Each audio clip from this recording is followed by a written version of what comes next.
If you like past life stories, I've got another one for you. If you don't know me, my name is Tracy, and I am a past life regressionist and higher self hypnotherapist. I always ask my clients' higher selves to show them a past life that's relevant to their current life in some way or has some lesson for them that's good for them to learn now. So let's hear what this client's higher self had to say. And because it's so detailed, I'm going to be reading from my notes. When we came on the scene, my client said, "I'm standing on the ground and there's gun smoke in the air and I hear shooting all around me. It feels like Civil War times, and apparently I'm blue. I'm male, I'm healthy, I feel young, maybe late teens or early 20s max. I'm wearing a blue uniform and I'm barefoot. The weather is warm, I see others in the distance, and my heart is in my throat, pumping really fast, and I'm trying to decide what to do next, and I'm sort of frozen. I'm slowly walking in the direction of the noise, so I guess I'm walking towards the fight. I just passed a friend of mine lying on the ground who was dead. That made me feel very upset, but I knew I couldn't deal with it now, so I just shoved it down. It feels like I managed to avoid a direct skirmish, and I wind back up at the camp.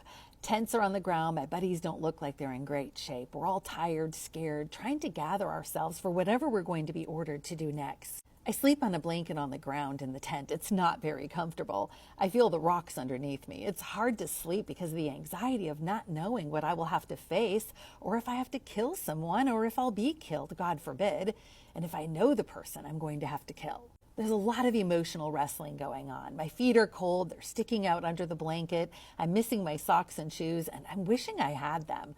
I think we're all far enough into the war where supplies are not coming soon, and we're all just trying to make do. Everybody's missing all kinds of pieces here and there, and we're trying our best to get by and make do. We don't really have enough food. We forage as we go. Sometimes we go to bed hungry. It's more the anxiety of what is coming, the fear of the unknown, wondering who else you're going to lose. I'm single, I'm thinking about home and how nice it would be to be back by the fire and have a full belly and feel safe. So my client is female in this lifetime, but obviously in that life she was male, and I moved her forward to another event that she remembered, and this is what she said. "I'm coming home, the war has ended, I'm limping. I'm wondering how I'll be accepted at home because I did have to kill people. I feel exhausted and unsure because I said it ended, but there's nothing I'm in control of, and I don't know if it's going to start up again. I think I lost my leg below the knee, the right one. That explains why that knee bothers me a lot in this lifetime. My parents are happy to see me and I'm grateful to be alive, although apparently I don't forgive myself. It seems like we go back to normal as much as possible with the day-to-day survival. We're on a farm, so there's plenty of work to do. It's hard with one leg, but I do it. I have to do it. I'm either the only son or the only one that's left. I'm not sure.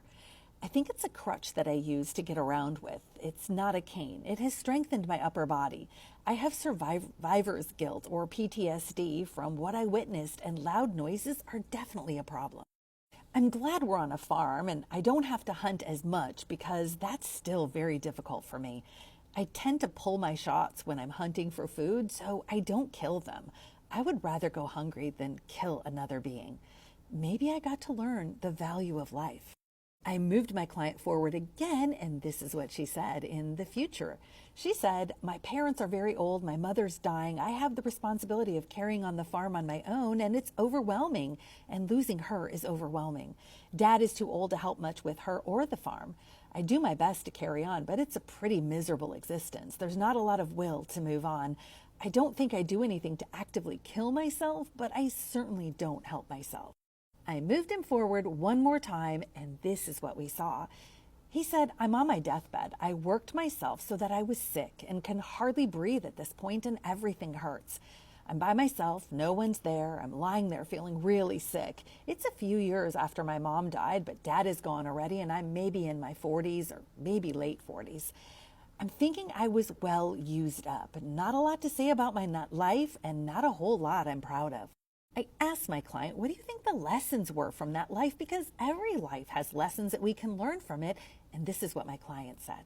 She said, "Self-love.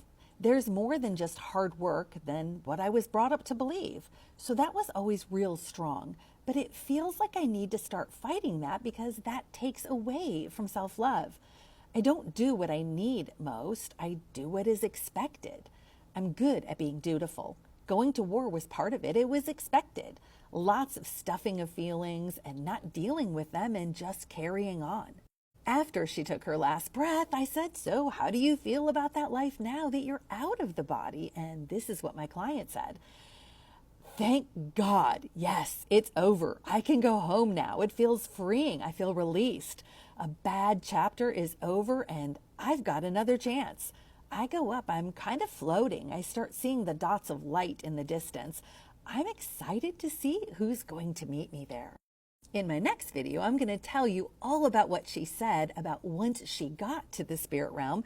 But right now, I want to share with you why her higher self said it shared this past life with her. Her higher self said the reason it showed her this past life was to show her that life is more than just drudgery. She needs to find joy in everyday activities, not just big joys, but little everyday miracles and specialness that is there right in front of her. I said, "Is that a message for her in this lifetime too?" And her higher self said, "Yes, it is." Be sure to catch my video tomorrow where you can see what she did in the spirit realm. It was actually pretty cool. And if you're interested in past life regression or higher self hypnosis, be sure to click the link in my bio to schedule a free 15-minute phone consultation with me, or you can go to my website, wokelightworker.com, to schedule that free 15-minute call to see if it's a good fit for you.